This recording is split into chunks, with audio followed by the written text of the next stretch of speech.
The 2015 Doctor Who episode Sleep No More has something of an infamous reputation. A found-footage space horror story with some unorthodox twists, it was the lowest-rated Doctor Who episode on IMDb at the time of its airing. Some people do like this episode, but I personally have always joined the majority as an unrepentant Sleep No More hater. The thing is, this isn't your average mediocre Doctor Who episode. I love the concept of a machine that removes your ability to sleep and exploring the terrifying consequences that might arise. But Sleep No More takes the story in such a stupid and confusing direction that it feels like a really unfortunate waste of a great premise. This is a story that, to its credit, takes massive ambitious swings, but when it fails spectacularly. My name is Ellie Blackwood. I'm a sci-fi and fantasy writer who loves Doctor Who, and today I've teamed up with a very special guest to overanalyze the hell out of one of Doctor Who's most controversial episodes. And maybe, just maybe, we'll find things to appreciate about it.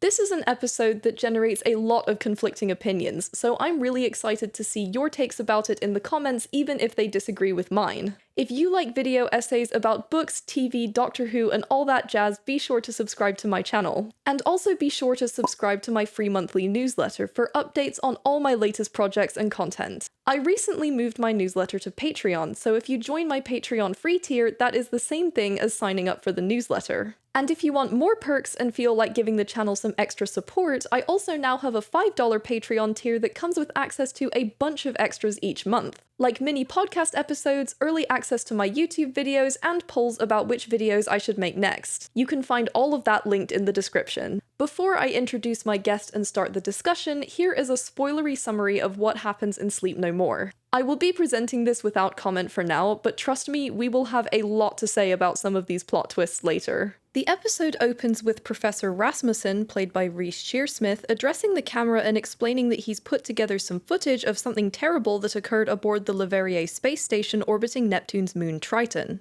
In the footage that Rasmussen has cobbled together, we see a crew of human soldiers from Triton arrive aboard the Leverrier to investigate why the station has gone silent, where they run into the 12th Doctor and Clara, as well as a very scared Professor Rasmussen. As the group explores the space station, they are attacked by strange monsters. They also find some Morpheus pods, which were invented by Rasmussen and are very popular on Triton. If a human lies in a Morpheus pod for 5 minutes, they lose the need to sleep for a month. The Doctor realizes that the creatures attacking them are actually composed of sentient sleepy dust from humans who used the Morpheus pods. The pods went wrong somehow and turned the sleepy dust from benign to conscious and carnivorous, which is why the crew of the Leverrier aside from Rasmussen are now dead. Rasmussen and a bunch of the soldiers get got by the monsters, and the Doctor finds a stream of the very video footage the viewer is currently watching. Much of the footage is from people's points of view, but the soldiers don't have helmet cams, and the Doctor realizes that the sentient sleepy dust in the eyes of anyone who has used a Morpheus pod is actually what's recording. It turns out Rasmussen faked his death, and he's working with the monsters because he thinks they're a higher life form who ought to be spread. The monsters attack with renewed force, but the Doctor, Clara, and the last surviving soldier manage to get away in the TARDIS. In the final clip of the episode, Rasmussen reveals to the camera that he actually orchestrated all the events of the episode to make a compelling story that would keep people watching his footage. The Morpheus signal is embedded electronically in the video, and anyone who watches it will come under the monster's influence like he has himself. The episode ends with Rasmussen crumbling into dust. There is a lot to unpack here, but luckily I'm going to have some help from my special guest. Victor Manibo is an author of speculative fiction and crime novels, and a few years ago I picked up his debut novel The Sleepless specifically because the premise sounded similar to Sleep No More. The Sleepless is set in a near-future world where a quarter of the population suddenly loses the ability to sleep, without any apparent detriment to their health. When his boss dies under mysterious circumstances, a sleepless journalist named Jamie must investigate to uncover the truth, but in the process he also learns some terrifying secrets about sleeplessness itself. The concept of sleeplessness is explored in such an interesting way in this book, and it really hit the spot that Sleep No More missed for me. So when I found out that Victor is also a massive Doctor Who fan, I knew I had to have him on my channel to talk about this episode with me. So was The Sleepless at all inspired by Sleep No More? No, I came into the 12th Doctor and I saw Sleep No More, I think in 2020, 2021, probably. So this was way after I drafted the Sleepless, and I was already kind of in the process of getting it published through my publisher. So the short answer is no, it wasn't inspired by that, but I was really it was a serendipitous moment to see a Doctor Who tackle this and tackle it in kind of the same way or having the similar themes that I did in my book. You may or may not want to be diplomatic about this, but I don't care about being diplomatic. I think your book did it much better than the episode did. Oh, thank you. I mean, that's very flattering. I think Mark Gatiss is a great writer. I enjoyed a lot of the episodes of Doctor Who that he wrote and other media that he's written. So that's a really high compliment. But also, like a novel lets me explore the concept and expand the world in a much more deep and complicated way than a 40-minute episode. So I think a lot of that is just because I got a lot of words to say what I wanted to say, and they only had 40 minutes. But thank you. I appreciate that. That is very true, and I'm interested to talk about the themes in this episode a little bit later. But first, I wanted to start off with the elephant in the room, which is kind of, I think, the fan reaction to this episode. So at the time of airing, Sleep No More was the lowest rated modern Doctor Who episode on IMDb.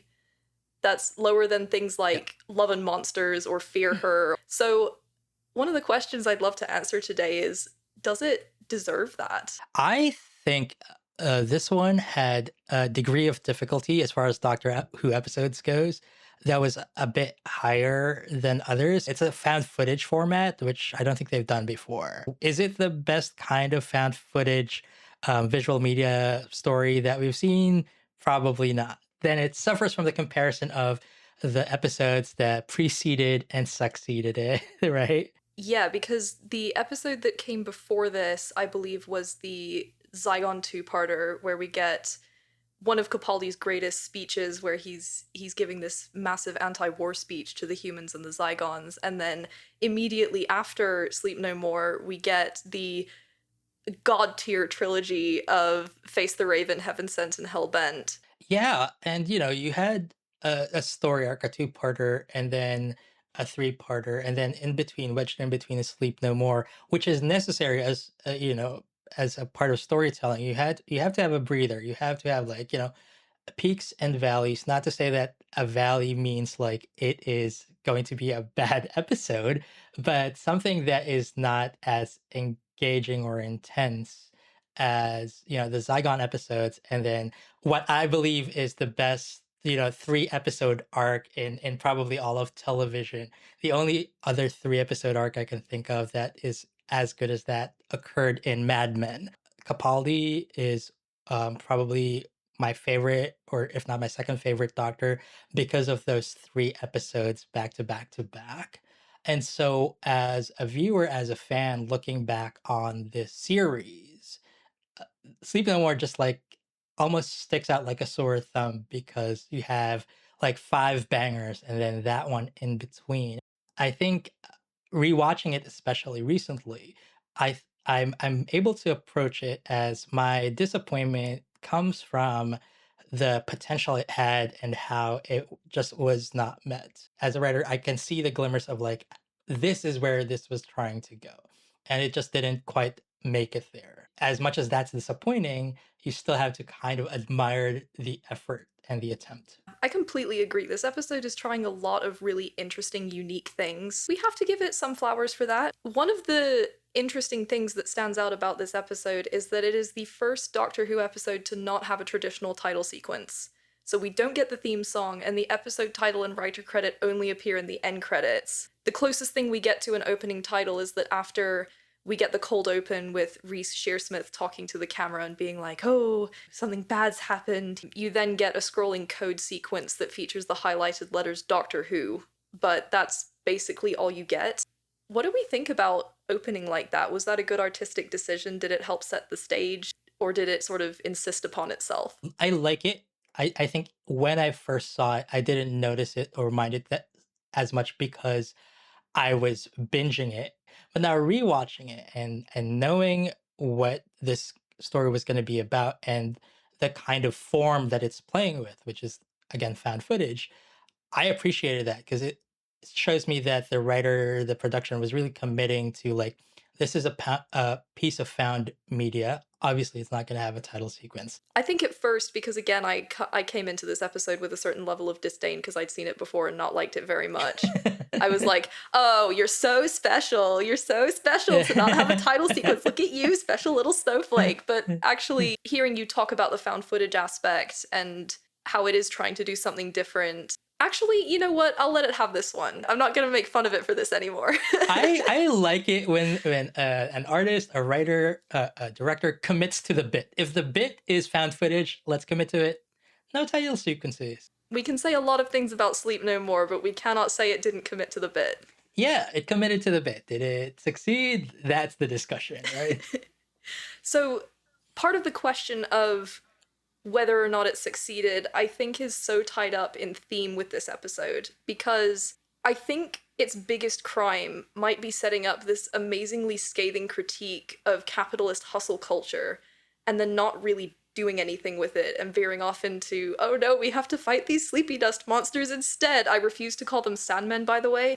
You can call them whatever you want, they're still weird sleepy dust stop monsters. As far as the theme goes, I think one of the interesting things I found while researching the background from this episode is that Mark Gatiss said that this episode, even though it was always set in space, and I'm reading a direct quote from him here, was originally going to be on a trading floor. It was a stocks and shares thing with these executives who were trying to stay awake in order to be more productive.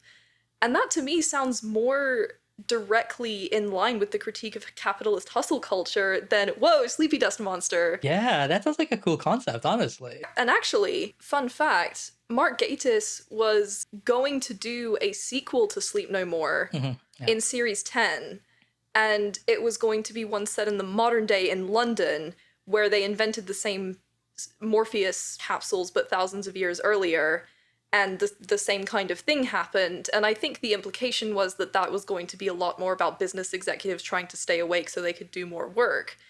That could actually have been pretty cool to see, because I feel like if you set it in a workplace rather than on a creepy abandoned spaceship, it's a more fitting setting to actually explore the concept and explore this critique of hustle culture. Absolutely. And, not to go back to my book, but that's exactly why the Sleepless is a workplace mystery, because we're talking about hustle culture and capitalism.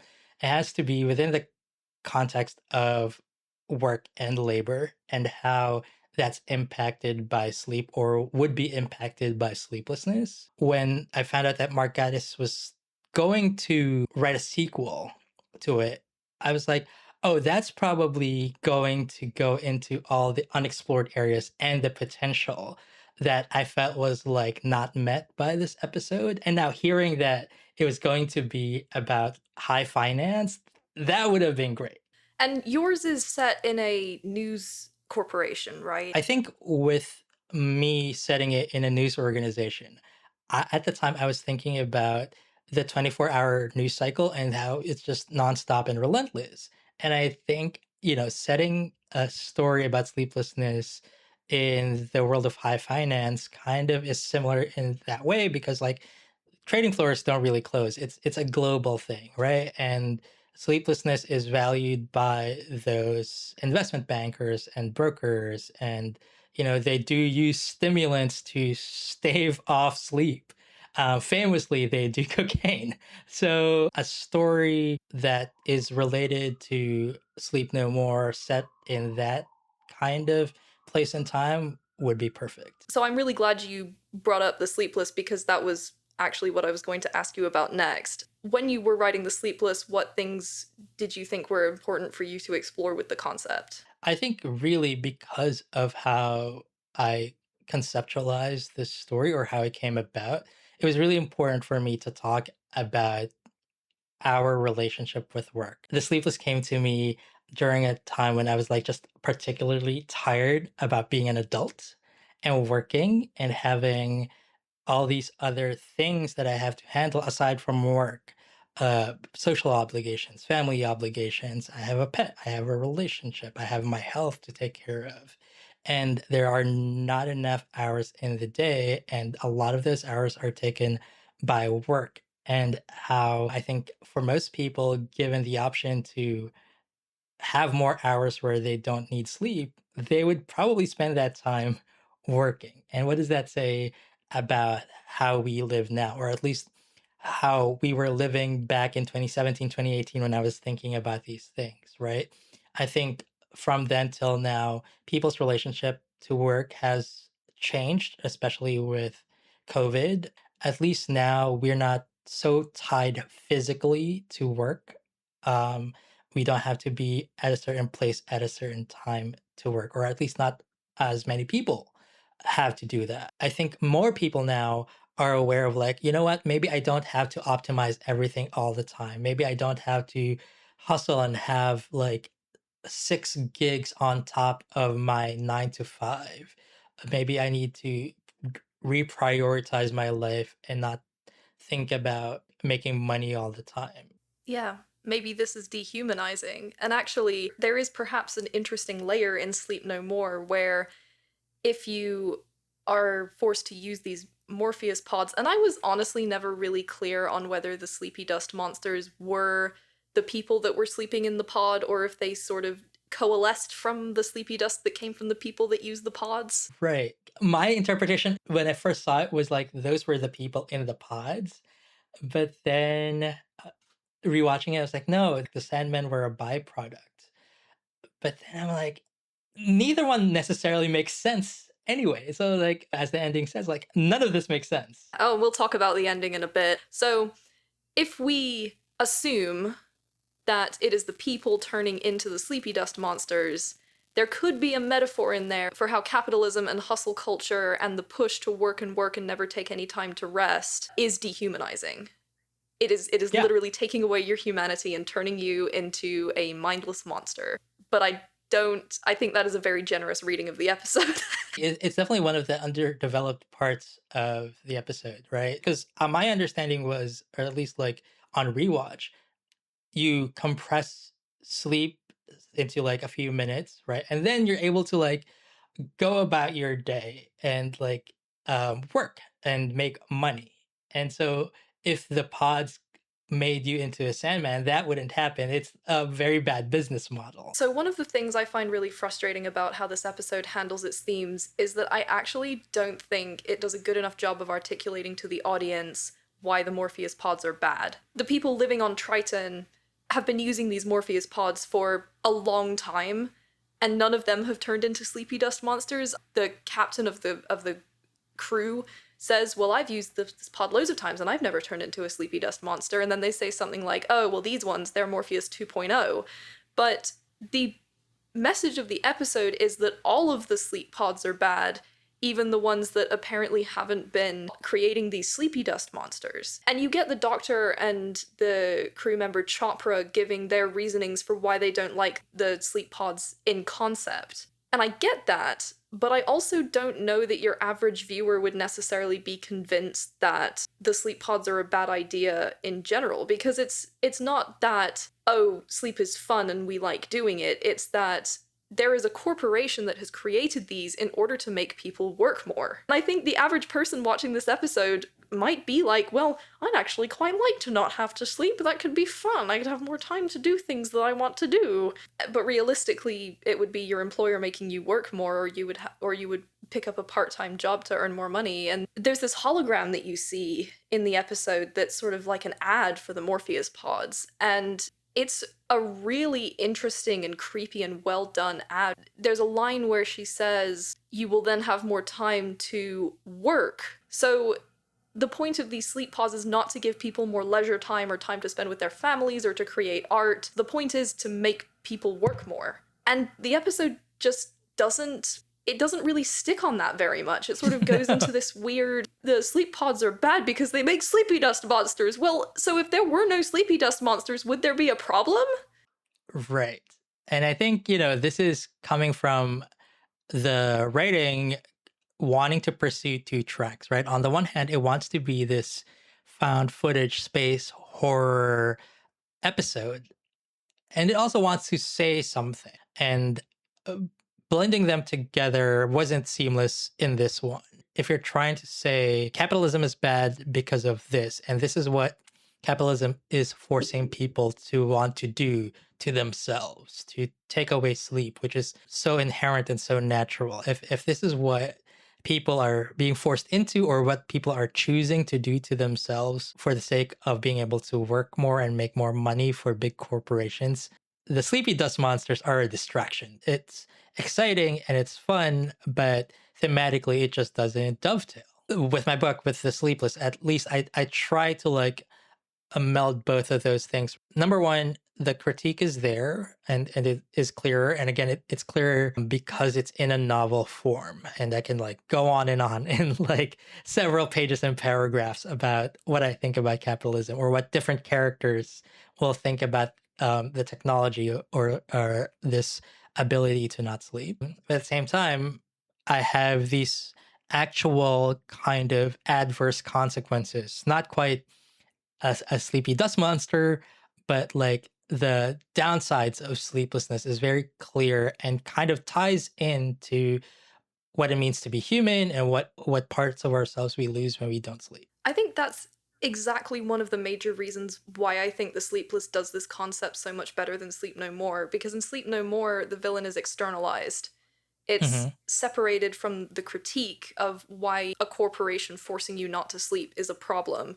Whereas in The Sleepless, there are specific bad consequences to being sleepless, but they're internal. They are specifically happening to the people who are sleepless. And like the externalized negative consequences in the form of the sleepy dust monsters, that's not necessarily a bad thing. I think, again, this is an area of potential, right? They could have gone in the direction, or like in a clearer direction of like, if you don't sleep, you become a mindless drone. Like, what is a normal metaphor in capitalism. But because the episode is unclear about what exactly happens to the humans, if the Sandmen are actually byproduct, or that's what the people become, the metaphor kind of falls apart, because like it is unclear. It doesn't come across. The ending also, like we see Rasmussen is a Sandman sleepy dust monster of a kind of like a more evolved or higher level kind.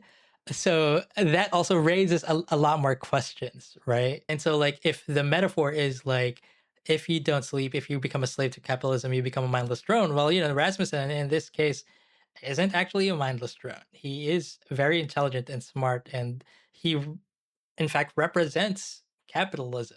So again, there's like this muddiness that will leave a viewer unsatisfied.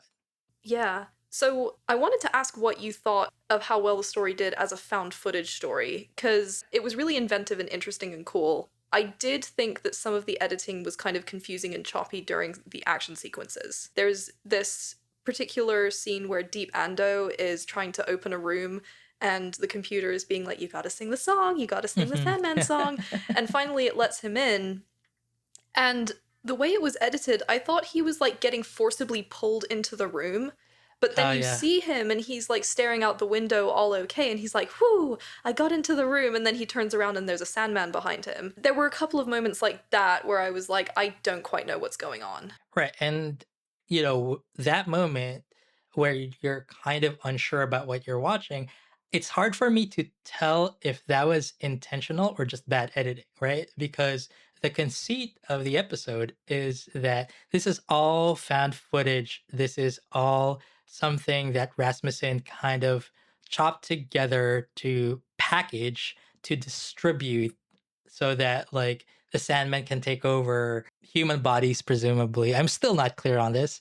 And turn them into sentient, intelligent Sandman version that he is, right?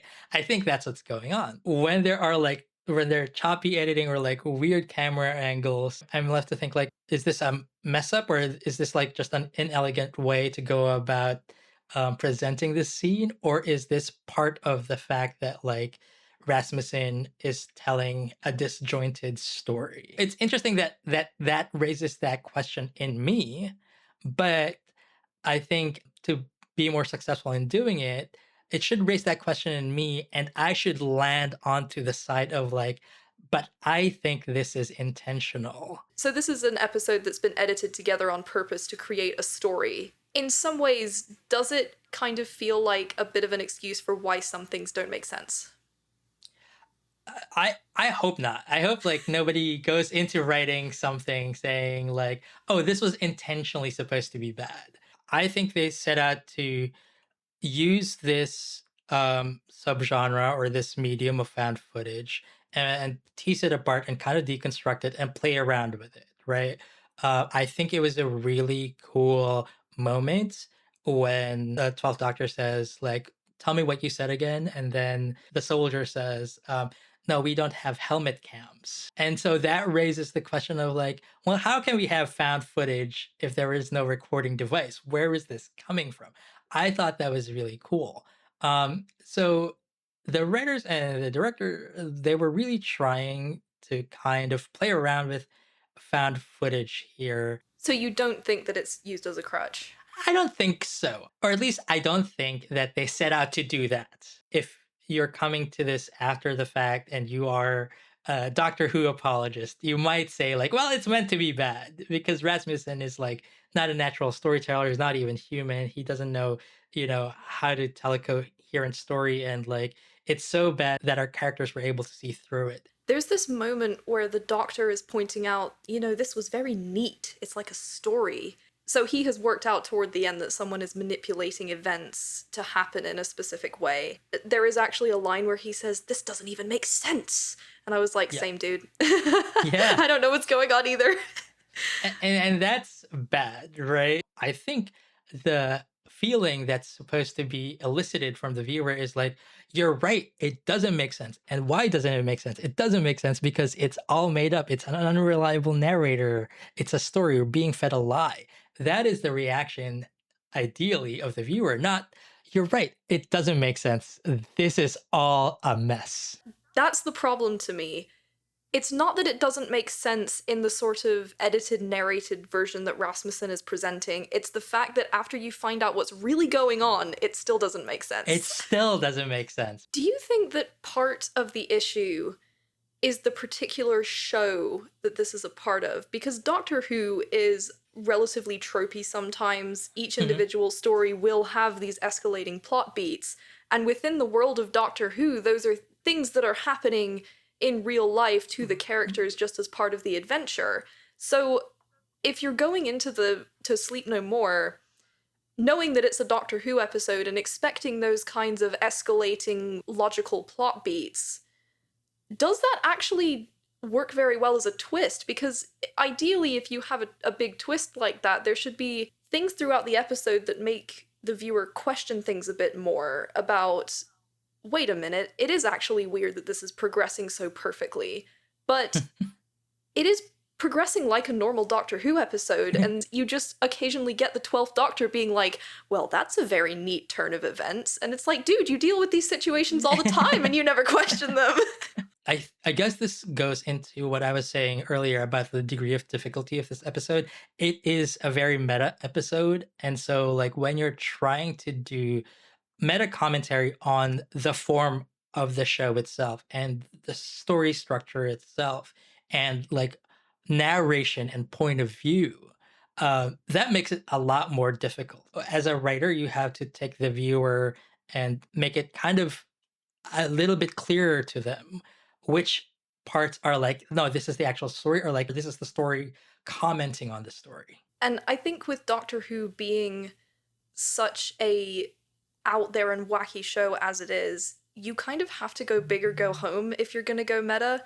I'm thinking about the episode Lux from the most recent season, where they do have these fourth wall breaks that are the character Lux messing with them, using his superpowers, to the point where the Doctor and Belinda come out of the TV screen and talk to some Doctor Who fans who are actually just creations of Lux. That was also going to be a very difficult episode to pull off, but I think it worked because they went all the way. Right. And the premise was clear from the beginning.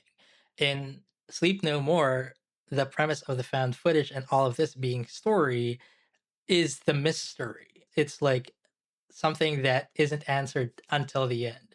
With Lux, we're on board to the meta-ness of it from basically the very beginning. The thing that makes Sleep No More unique in among all Doctor Who episodes is that we have Rasmussen narrating to the camera, to the viewer, throughout the episode, saying, I mean, he doesn't actually say much of substance to reframe what we see in the footage. The only difference is that we are misled as to his situation. It makes it seem like he's trapped and in peril and just trying to get out this last message when he's actually the bad guy. But in a way, we have Rasmussen as our unreliable narrator, and I kind of wish they'd made him even more unreliable. I kind of wish they'd made it so that he is telling the audience that things happened that it doesn't make sense based on the footage you see for it to have happened that way, as Right. much as he tries to deceptively edit it.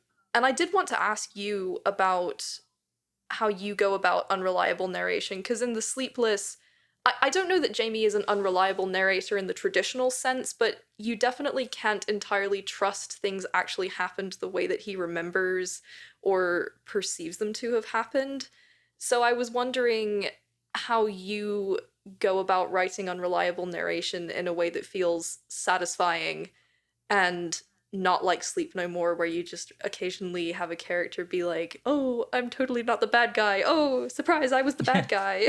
So with Sleep No More, and I was thinking about this as you were talking about Rasmussen. As a viewer, we're supposed to take it as this entire thing is found footage. So everything we're getting is from Rasmussen's point of view, first person point of view, kind of, because he's the one who chopped up the story, right? Even though like the camera angle is literally not through his eyes, it is his story from beginning to end. And the thing with unreliable narrators is you kind of emphasize their unreliability, or you show the viewer, the reader, their unreliability when you have like a different point of view kind of coming in, or like events happening that show the unreliableness of the narrator. And that's something that I think the found footage format and this episode just couldn't do, because there is no opportunity to kind of like for another point of view to intrude to show the viewer that the unreliable narrator is unreliable. It happens in moments like when the doctor says, this is all too neat. This feels like a story.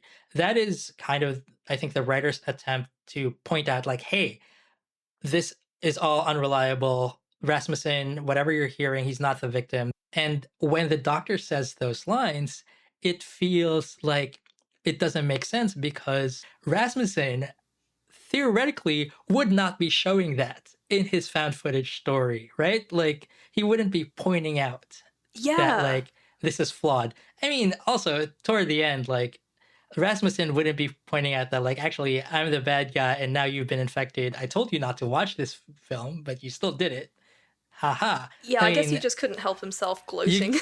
he couldn't help himself, but like it was kind of like difficult to point out the unreliability of the unreliable narrator, given the format that we have. In The Sleepless, the entire story is from a first person point of view, right? So everything is still through Jamie's eyes, and he is on some level mostly honest, and he is a reporter, he is a journalist. I hope I imparted the sense that Jamie for the most part tries to honestly portray things, and portrays it when people point out like, hey, this is not how things happened, or like, hey Jamie, you're actually wrong, because like things are not as you say they are. So there are those opportunities and moments that I think are more believable as opposed to Sleep No More. Yeah. It is a bit different when the narrator themselves is trying to be honest, but their own memory isn't being honest with them. I love sci fi books that do that, where it plays with memory or amnesia and the character has forgotten important things. So we've talked quite a lot about Rasmussen, and I definitely want to talk about the ending a little bit more. But before we do that, I wanted to know what you thought about the other original characters that are introduced for this episode, because we get this whole crew of people who are investigating what's happened to this ship. So what do we think of them? Did we like them? I thought it was really interesting that Chopra is introduced as this basically an asshole, but he is the one that kind of most closely aligns to what I think the episode is trying to say about labor capitalism and sleeplessness, right? So that kind of contrast I think was really interesting and was really engaging for me as a viewer because I am predisposed to dislike this person, but he is making good points. Yeah, he has the right ideas about the Morpheus pods. He does not have the right idea about grunt workers' rights. Right, and that's also another thing. Moving on to another character, right? 474, who's the grunt. Like there was such an opportunity here, or potential here, to say something about directed evolution and like how the society in what was it, the 38th century, they are changing humans on a very base level where it's like we're trying to take away sleep, we're trying to take away intellect so that we can create weapons or we can create worker drones. And there could have been stronger parallels drawn with the 474 character and the people who use Morpheus, or even the Sleepy Dust people. But no, we didn't really get that. We mostly got 474 as a way to like kind of show the dynamics of our rescue team and also specifically the dynamics with Chopra, which does progress and change by the end. But that was, I felt like, oh, this could have gone further. Yeah, and there is a moment where when Clara finds out that 474 is this artificially grown clone who is just intended to be a soldier and has no choice about what to do with her life. Clara is like, that is completely obscene and disgusting. But that also kind of feels like a lampshade because then they don't actually do any more commentary on that other than sort of essentially turning to the camera and going, by the way, Clara knows this is bad. And 474 doesn't really gain any of her own agency throughout the No, story because she dies protecting Chopra, who hates yeah, her. right. I mean, thank God Chopra kind of like softens and becomes not too much of an asshole at the end. But it kind of also presented an interesting tension of like how some people are okay with grunts, but then don't see the flaw in Morpheus. I wish that was developed a little bit more. But again, we're dealing with 40 minutes. They just didn't have the runway to talk about all of that, I guess. Yeah, it's interesting how Chopper can see how the Morpheus machine oppresses him and his fellow humans, but he can't see how the process of grunts and the way that grunts are treated in society oppresses 474, who is a clone but also is a human and Right. should be treated like a person even though she wasn't grown to be a full person. And then you have all these other characters who are like, oh, Chopra, stop bullying poor 474. But then I mean, first of all, I don't think any of those characters, even if they treat 474 with a small modicum of respect, they're not necessarily going as far as Clara, where they're like, yeah, this whole thing with the grunts is completely obscene and we need to stop doing grunts Right. immediately and free the grunts from servitude that have currently been created. A lot of the crew is sort of in a place that I think a lot of people in real life are, where they can sort of acknowledge the flaws in a lot of systems and a lot of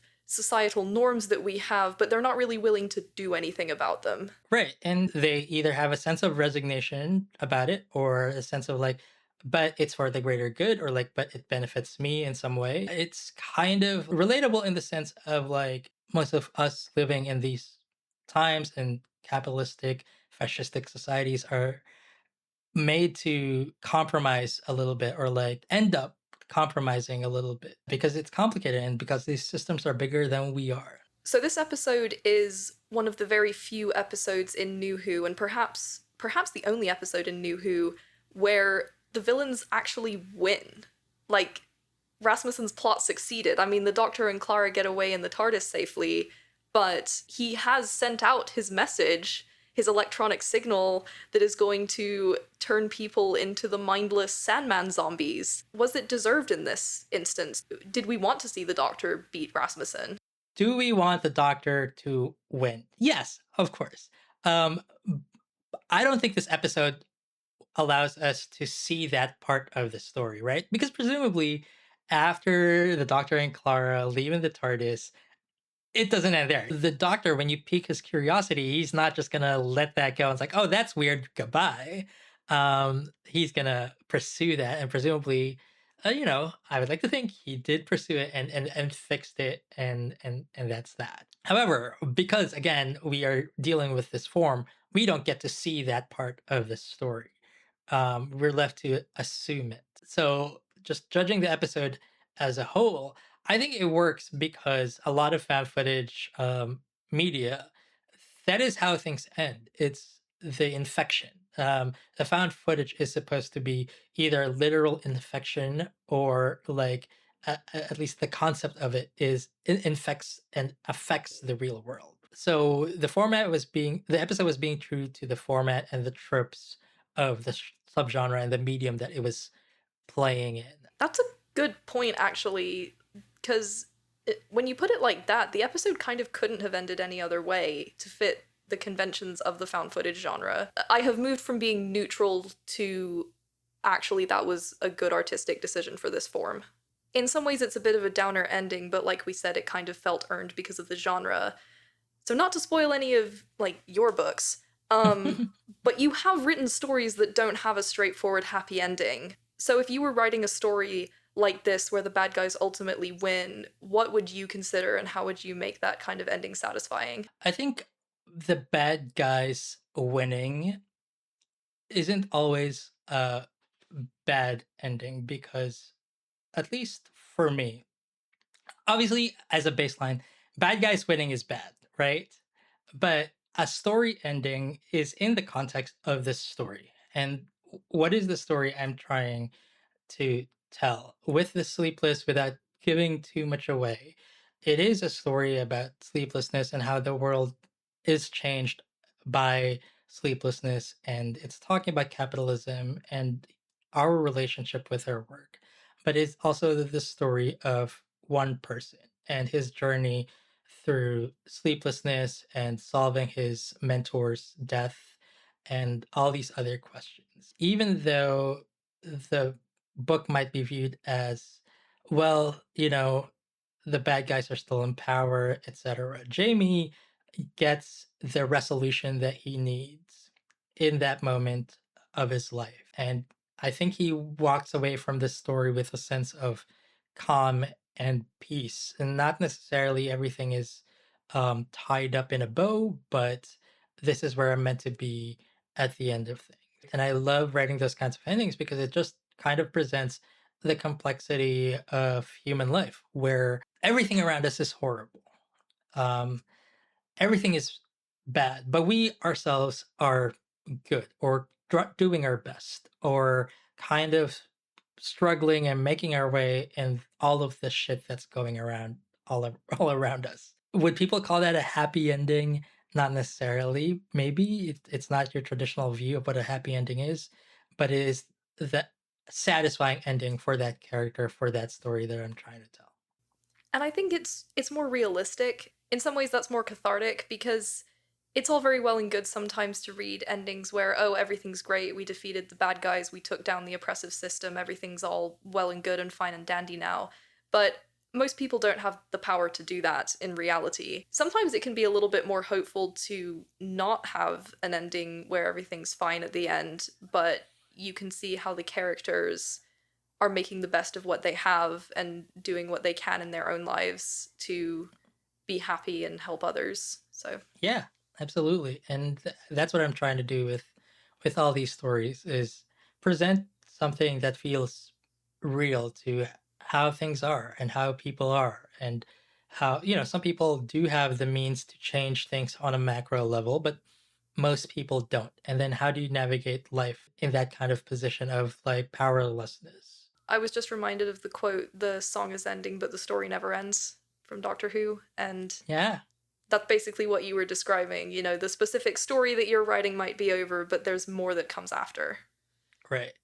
And with Sleep No More, this episode, I felt like there should have been more after, and I'm learning that there would have been something else after. And I think again, going back to what we were talking about earlier, it's just that when you and I come into this as fans of the show, we come in with our expectations about how a Doctor Who episode should go, how a Doctor Who story should go.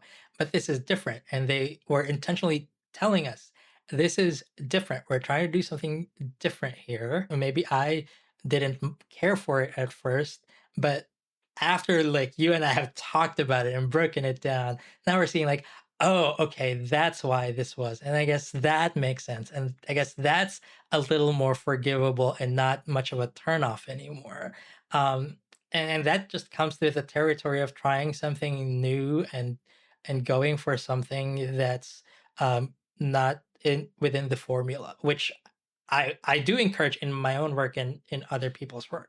Yeah, because Doctor Who being an anthology show can try new things in a way that other shows kind of can't. And you do have these episodes that lean a bit more into horror or lean a bit more into some other genre. And sometimes it works really well. Like Blink is one of the most highly acclaimed episodes of Doctor Who ever. And it is very different to the normal Doctor Who format. The Doctor isn't even the main character, he Right. mostly only appears on a screen, Right. and it's up to Sally Sparrow to defeat the Weeping Angels. Maybe there's a version of Sleep No More that could have worked and succeeded as a found footage horror movie. But maybe there were some elements of this story where the normal formula of Doctor Who just clashed too much with the found footage form.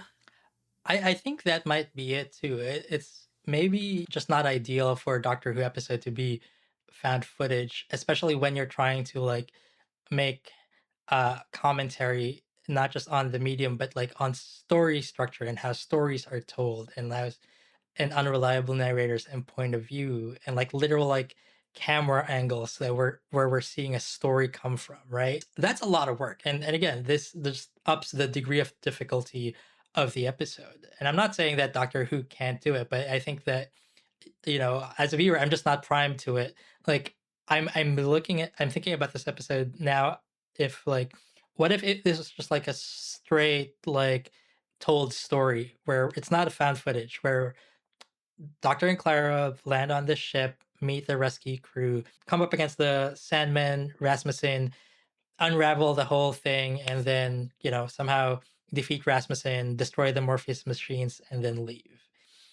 That probably would fix a lot of my gripes with the show, or like what I view as gaps and what I view as some of the um, unfulfilled potential of the episode. But again, like in terms of using that format and playing around with it and critiquing it and like kind of subverting my expectations, again, I really like that bit where he said like, what do you mean you don't have helmet cams? I was like, oh, this opens up a whole thing, right? And the ending where Rasmussen says like, well, yeah, and now you're infected, haha, bye. I told you not to watch this. I thought those were like really cool and like true to the format, and also like doing something a little bit new with it and putting their Doctor Who flair to the format. But if this was a straight told story, I think it would be a satisfying episode as well. I think if it was a straight told story, it would certainly remove a couple of layers of confusion Oh of yeah, all of the different things that we've discussed here that we were confused by. But you're right, those couple of moments where it really takes advantage of the found footage format are really quite powerful. Although I do really hate the idea that the Sleepy Dust was filming. Like, what yeah. do you mean? How do they film?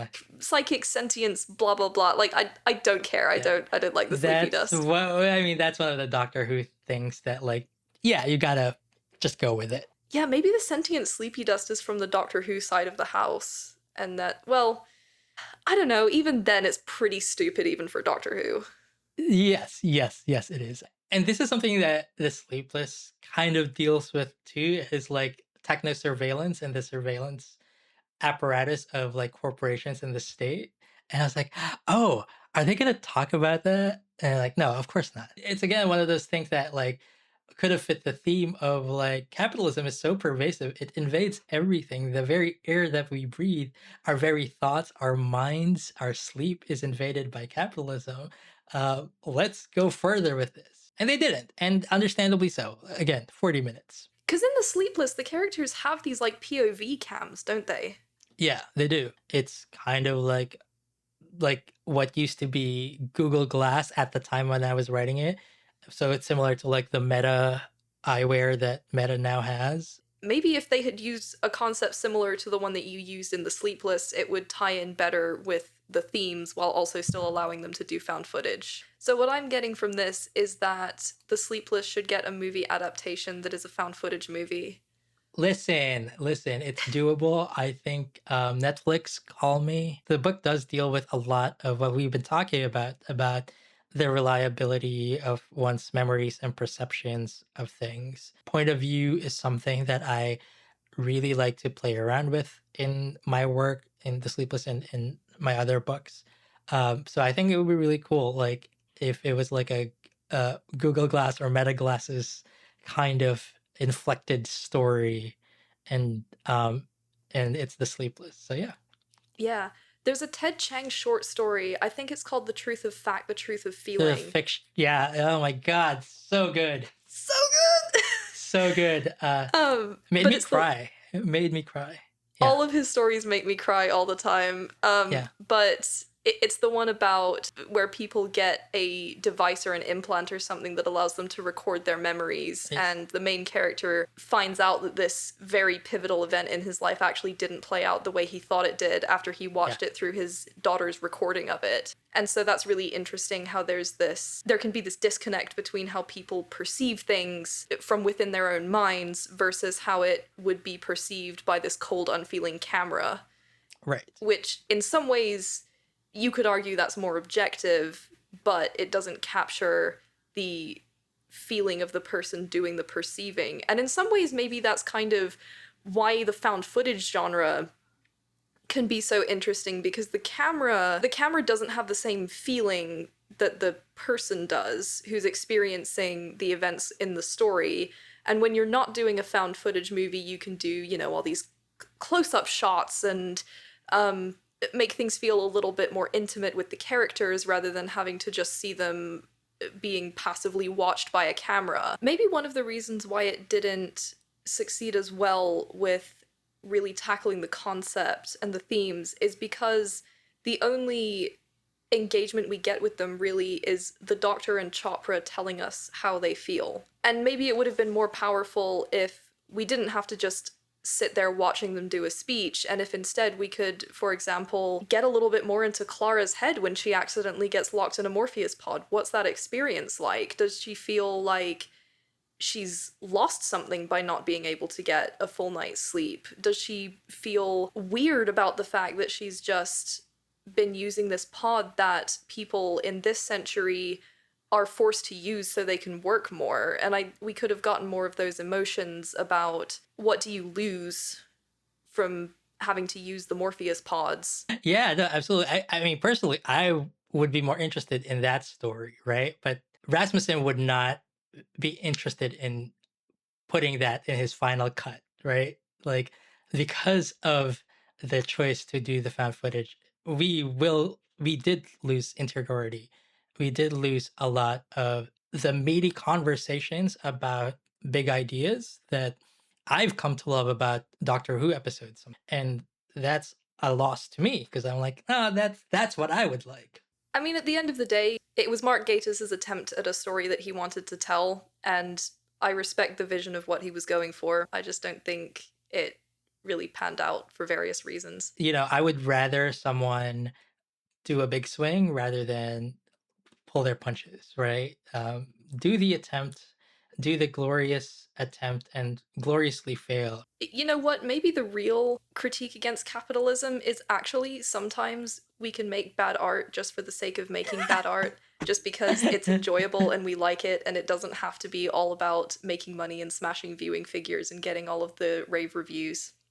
I mean, there's this whole thing about how under capitalism art has to become a product and you have to Right. package it and market it, when the beautiful human thing about art is that you made it in the first place. Absolutely. And I think this is one of the things I love about Doctor Who is because it's such a big media cultural property. I guess throughout the decades, it has enjoyed a little bit of leeway in terms of just like going batshit crazy and making certain creative decisions that probably would not have been encouraged or allowed under another title, under another show, under another production company, because they couldn't take the risk. And I think Doctor Who, just because it has a fan base and like again this cultural impact, it was allowed to take more risks, and it does take more risks than a lot of other shows. And those don't always succeed. But when they do, they're great. And when they don't succeed, I'm at least a little bit more forgiving. Yeah. Doctor Who does have a flexibility that a lot of shows don't have, just by virtue of being able to go anywhere and do anything and change out your entire cast and crew and production team and still have the same show. And we are Yeah. actually recording this just a few days after the BBC announced that they aren't doing the Christmas special this year, and they are doing a competitive tender to find a new production, Yeah. a new producer for the show. So in a way, you might think that that having just happened undermines your point, but actually the fact that the BBC are still pursuing making the show is a big deal, because if it was any other show, they would have just pulled the plug. Right. If this was any other show, it would have ended years ago. I am kind of bummed that I'm not going to get more Doctor Who episodes sooner. And it does look bad for the show, but I have not like run out of hope. I know that we'll see the Doctor again. It might be the Rose Tyler Doctor, who the hell knows? The good silver lining way of viewing things is that the fact that the BBC still wants to make this is just in need of a production company just shows how enduring and lasting this show is, and how hopefully they can still keep producing art even in this uncertain capitalistic times. Well, it was so great to talk to you, Victor. I am so thrilled with the discussion we got to have today. Where can people find you and your books online? Yeah, thanks for having me. This was so much fun, and I could have gone on for another hour, 2 hours with you talking about Doctor Who, talking about this episode. So thanks for having me. I hope we get to do this again soon. For people who Absolutely. want to find my work, they can just go to my socials. My handle is always at Victor Maniba. That's one word, my name, in on Instagram or Blue Sky. I'm also on TikTok occasionally, and my website is victormanibo.com. All my books are sold everywhere you can get books. You've got sci-fi, you've got horror, and you have a crime novel, I believe, as well.